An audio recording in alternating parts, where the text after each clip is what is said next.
grave but not hopeless, that the Red Chinese have always shown caution when confronted with military power, and that the United States must remain in Vietnam to stop communist expansion.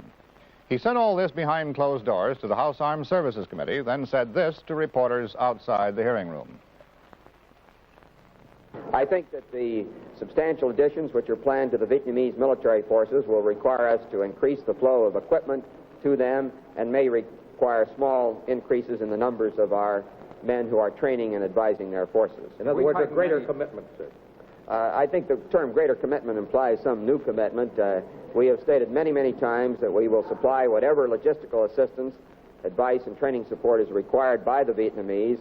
This increase in their forces will require some increase in the numbers of rifles, for example, and other equipment, which vary in quantity with the number and strength of the forces. The Viet Cong have infiltrated a larger number of men into South Vietnam in recent months.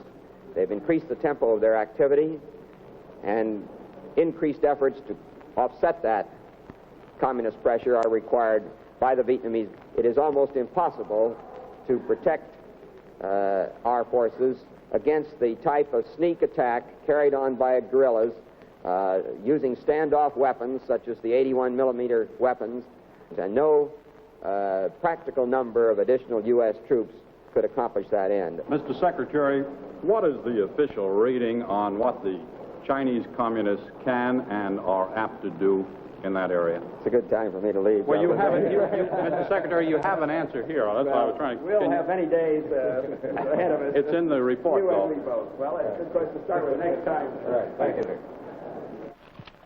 The Senate debate on Vietnam continued today with Republican leader Dirksen standing foursquare against negotiation. He called the idea a proposal to run up